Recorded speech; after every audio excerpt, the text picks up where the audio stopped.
নমস্কার বন্ধুরা, আমি রণদীপ হিস্ট্রি দর্পণ এডুকেশনাল চ্যানেলে আপনাদের সকলকে আবারও স্বাগত। আজ আমি মূলত আলোচনা করব যারা একাদশ শ্রেণীতে পড়ছো তাদের দ্বিতীয় অধ্যায় থেকে যে 15 নাম্বার তোমাদের এমসিকিউ পরীক্ষায় থাকবে, অর্থাৎ তোমাদের যে 40 নম্বরের প্রথম সেমিস্টারের পরীক্ষাটা হতে চলেছে আগামী সেপ্টেম্বর মাসের ফার্স্ট উইক অথবা সেকেন্ড উইকে। সেই পরীক্ষায় 40-এর মধ্যে থেকে 15 নাম্বার তোমাদের দ্বিতীয় অধ্যায় থেকে থাকবে। তা এই 15 নাম্বারের জন্য তোমাদের কি ধরনের প্রশ্নগুলো পড়লে তোমরা ওখান থেকে 15টা প্রশ্নই করে আসতে পারবে, অথবা কোন প্রশ্নগুলো তোমরা যদি একটু ভালো করে পড়ো তাহলে 15টা প্রশ্নই তোমরা সঠিক উত্তর নির্বাচন করে আসতে পারবে, তার জন্যই কিন্তু আজকে আমাদের এই ভিডিওটা উপস্থাপন করা। তাই অবশ্যই মনে রেখো যে এই 15টি প্রশ্ন তোমরা যদি খুব ভালো করে করো, আশা করি এখান থেকে তোমরা কিন্তু বেশ কিছু প্রশ্ন কমন হিসেবে পরীক্ষায় পেয়ে যাবে।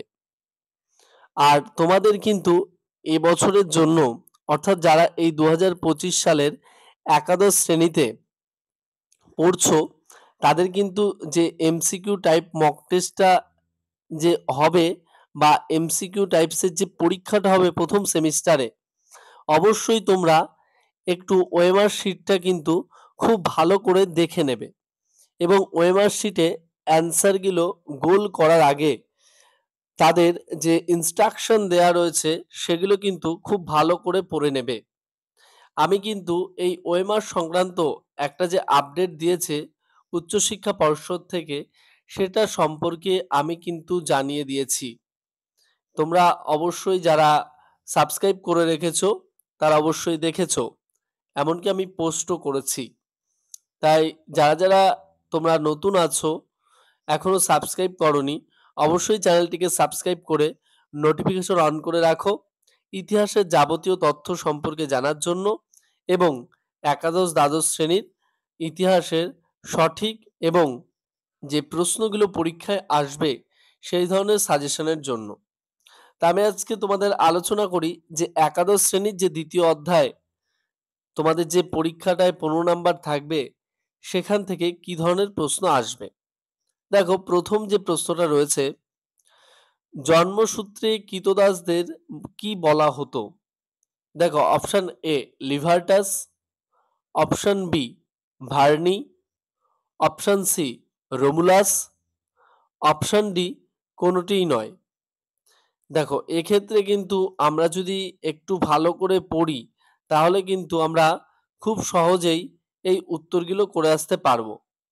আর আমরা যদি না পড়ি তাহলে কিন্তু আমাদের একটু কনফিউশন হবে, আর সেক্ষেত্রে কিন্তু আমরা আর করতে পারবো না। দেখো, এইখানে কিন্তু একদম খুব সোজাভাবে এই উত্তরটাকে করা যাবে। যেমন ধরো, জন্মসূত্রে কৃতদাস কাদের বলা হতো? দেখো, লিবার্টাস প্রথমে অপশন এতে রয়েছে।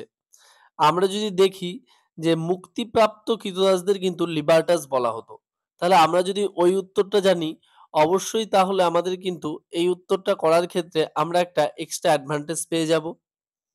তারপরে সি নাম্বারে আছে রোমুলাস। দেখো, আমরা জানি যে রোমুলাস কিন্তু রোমান সাম্রাজ্যের প্রতিষ্ঠাতা 753 খ্রিস্টাব্দে ইতালির টাইবার নদীর তীরে। আর অপশন ডিতে আছে কোনোটিই নয়। তাহলে বাকি থাকছে কিন্তু ভার্নি। তাহলে কিন্তু আমরা খুব সহজেই তখন বুঝতে পারবো যে জন্মসূত্রে কৃতদাসদের বলা হতো অপশন বি ভার্নি। নেক্সট যে প্রশ্নটা রয়েছে, মেডিটেশন গ্রন্থটি কে লেখেন? দেখো, এটাও খুব সহজ এবং সোজা। এই গ্রন্থটা কে লিখেছে এটাও কিন্তু অবশ্যই পারা উচিত। দেখো, অপশন এতে আছে লিভি, অপশন বিতে আছে অরেলিয়াস, অপশন সিতে আছে পলিবিয়াস এবং অপশন ডিতে আছে এপিটেটাস। এক্ষেত্রে কিন্তু খুব সহজেই আমরা এই উত্তরটা করতে পারবো। এটার উত্তর কিন্তু হবে অপশন বি অরেলিয়াস।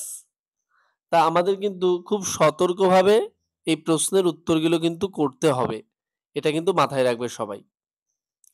নেক্সট যে প্রশ্নটা রয়েছে সে প্রশ্নটা বলি, রোমে পালিয়ে যাওয়া কৃতদাসদের কি বলা হতো?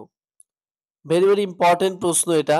তোমরা যদি পূর্ববর্তী একাদশ শ্রেণীর প্রশ্নগুলো একটু ফলো করো কেউ, তাহলে অবশ্যই দেখতে পাবে সেখানে কিন্তু এই প্রশ্নটা কিন্তু বহুবার আছে। দেখো, রোমে পালিয়ে যাওয়া কৃতদাসদের কি বলা হতো? Option A verni, option B Libertas, option C manumissio, option D Saturnalia. দেখো, আমি খুব সহজেই তোমাদের একটু ব্যাখ্যা করে দিই। রোমে পালিয়ে যাওয়া কৃতদাসদের কি বলা হতো? অপশন এতে ভার্নি। দেখো, আমরা প্রথম প্রশ্নতেই উল্লেখ করেছি যে ভার্নি কিন্তু বলা হতো যারা জন্মসূত্রে কৃতদাস। তারপরে দেখো, অপশন বিতে রয়েছে লিবার্টাস। আমরা একটু আগেই বললাম যে মুক্তিপ্রাপ্ত কৃতদাসদের কিন্তু বলা হতো লিবার্টাস, তাহলে এটাও হবে না। আর অপশন সি আছে ম্যানুমিসিও এবং অপশন ডি আছে সতুরনালিয়া।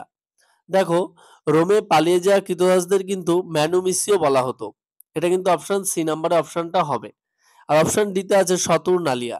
তাহলে সতুরনালিয়াটা কি বা সাতুরনালিয়াটা কি? এক্ষেত্রে আমরা জেনে নেব যে সাতুরনালিয়া বা সতুরনালিয়া হলো রোমের একটা অনুষ্ঠান, যেই অনুষ্ঠানের দিন রাজা কৃতদাস সাজেন এবং কৃতদাস রাজার আসনে বসেন, বা রাজার নিয়ম অনুযায়ী ওই উৎসবের দিনটাতে সেরকমভাবে কর্ম সম্পাদন করে থাকেন। নেক্সট যে প্রশ্নটা রয়েছে, দেখো আছে যে লাতিন কাব্যের জনক কাকে বলে? এটা অনেকেই ভুল করে অনেক ক্ষেত্রেই। দেখো, অপশন এ আছে Livy, option B Pliny, option C Virgil এবং অপশন ডি এনিয়াস। এক্ষেত্রে এই লাতিন কাব্যের জনক কিন্তু হবে এনিয়াস। নেক্সট যে প্রশ্নটা আছে, গ্ল্যাডিয়াস কথার অর্থ কি? আমরা গ্ল্যাডিয়েটরের লড়াই সম্পর্কে শুনেছি, তা গ্ল্যাডিয়াস কথার অর্থ অবশ্যই জানা উচিত। অপশন এ তরবারি, অপশন বি যোদ্ধা, অপশন সি লড়াই, অপশন ডি বর্ষা। এক্ষেত্রে কিন্তু গ্ল্যাডিয়াস কথার অর্থ হবে অপশন এ তরবারি। নেক্সট যে প্রশ্নে আসব, গ্রিসের বৃহৎ দাস বাজার কোনটি? দেখো, এখানে অপশন রয়েছে A Athens, option B Chios, option C Corinth, option D সবগুলো। এক্ষেত্রে সবগুলো আমরা বাজার যদিও জানি, কিন্তু এক্ষেত্রে বৃহৎ দাস বাজার কিন্তু কিওসকেই বলা হতো, অর্থাৎ অপশন বি যেটা রয়েছে এটাই কিন্তু হবে। নেক্সট যে প্রশ্নটা রয়েছে যে স্পার্টার কৃতদাসদের কি বলা হতো? Option A helot, option B metic, option C thetes, option D perioikoi. এক্ষেত্রে কিন্তু আমাদের মাথায় রাখতে হবে যে এই ধরনের প্রশ্নগুলো কিন্তু খুব ইম্পর্টেন্ট।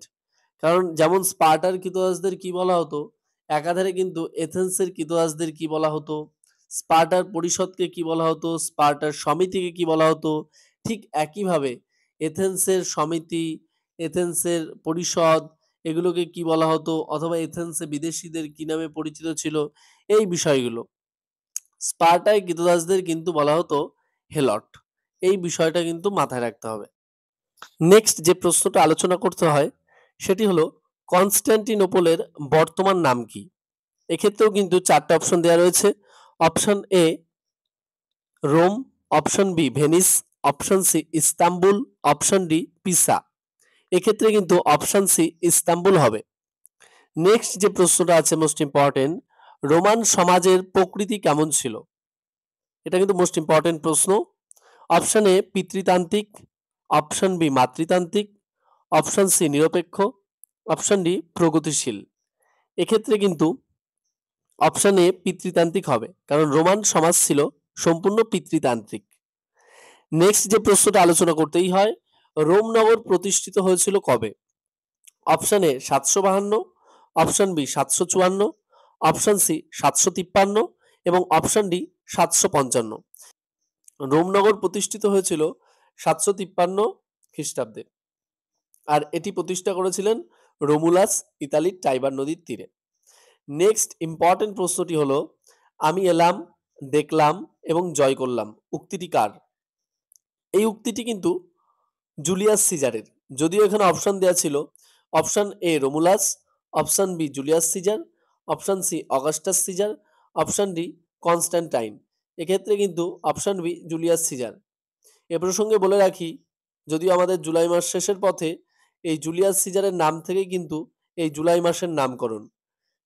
নেক্সট যে প্রশ্নটা রয়েছে, রোমের প্রথম ইম্পারেটর কে ছিলেন? Option A Julius Caesar, option B Augustus Caesar, option C Constantine এবং অপশন ডি রোমুলাস। রোমের প্রথম ইম্পারেটর ছিলেন কিন্তু অপশন বি অগাস্টাস সিজার। আর এ প্রসঙ্গে আরেকটা কথাও বলি, আমাদের সামনেই কিন্তু আসছে আগস্ট মাস। এই অগাস্টাস সিজারের নাম থেকে কিন্তু এই আগস্ট মাসের উৎপত্তি। নেক্সট যে ইম্পর্টেন্ট প্রশ্নটা রয়েছে, প্যান্থিয়ন কি? অপশন এ মহাকাব্য, অপশন বি গির্জা, অপশন সি বৃহৎ অট্টালিকা এবং অপশন ডি বাজার। তাহলে আমাদের কিন্তু এক্ষেত্রে মাথায় রাখতে হবে, এই প্যান্থিয়ন মানে কিন্তু বৃহৎ অট্টালিকাকেই বোঝায়। নেক্সট যে ইম্পর্টেন্ট প্রশ্ন, পশ্চিম রোমান সাম্রাজ্যের পতন কবে হয়? Option A 1453, option B 476, option C 330 এবং অপশন ডি 753। এক্ষেত্রে কিন্তু উত্তর হবে অপশন বি 476 খ্রিস্টপূর্বাব্দ। এই প্রশ্নের উত্তরগুলো কিন্তু আমাদের খুব ভালো করে মাথায় রাখতে হবে, তাহলে কিন্তু আমরা এই যে দ্বিতীয় অধ্যায় থেকে যে 15 নম্বর থাকবে, তাহলে কিন্তু 40-এর মধ্যে থেকে শুধু 15 যে আমাদের রয়েছে, এই 15তে কিন্তু আমরা 15ই পেতে পারবো। আর বাদবাকি 25এও আমি তোমাদের প্রথম অধ্যায়ও বিশ্লেষণ করে দিয়েছি এবং তৃতীয় অধ্যায়টাও আমি করে দেব। এর পরবর্তীতে সম্পূর্ণ 40 নম্বর নিয়ে সবকটা অধ্যায়কে মিক্সড করে আমি খুব সুন্দর করে দুটো প্রশ্ন সেট তৈরি করব। আশা করি তোমরা যদি এই প্রশ্ন সেটগুলো করো, অধিকাংশ প্রশ্নই কিন্তু ওই প্রশ্ন সেট থেকেই পেয়ে যাবে। আর তোমরা বাড়িতেও ট্রাই করে দেখতে পারো পরীক্ষা দিয়ে যে নিজেরা কত করে পাচ্ছ। তাই অবশ্যই আমি তোমাদের এই ভিডিওর শেষে প্রশ্নের ছবিটা দিয়ে দেবো।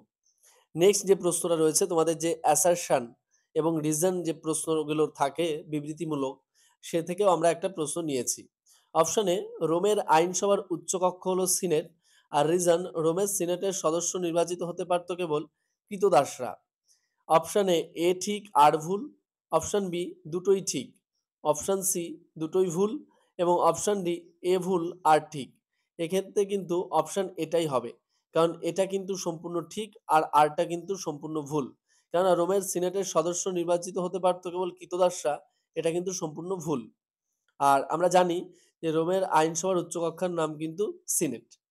তাহলে এই যে 15টা প্রশ্ন তোমাদের সাথে আলোচনা করলাম এবং আমি চেষ্টা করলাম যে 15টা প্রশ্নই একটু বিশ্লেষণ করে দেওয়ারও, যাতে তোমরা খুব সহজেই বুঝতে পারো। আর তোমাদের যদি একটুও ভালো লেগে থাকে, তাহলে অবশ্যই একটি লাইক করে দিও এবং বন্ধু-বান্ধবদের মাঝেও শেয়ার করে দিও। আর তুমি যদি চ্যানেলে নতুন হয়ে থাকো, অবশ্যই চ্যানেলটিকে সাবস্ক্রাইব করে নোটিফিকেশন অন করে রাখবে এবং কী ধরনের ভিডিও তোমরা আরও পেতে চাও, অবশ্যই কমেন্ট বক্সে কমেন্ট করে আমাকে জানাবে। তাহলে আমি তোমাদের পছন্দ মতো আরও ভালো ভালো প্রশ্ন নিয়ে ভিডিও করব। সকলের সাথে দেখা হচ্ছে পরের ভিডিওতে। সম্পূর্ণ ভিডিওটি দেখার জন্য অসংখ্য ধন্যবাদ।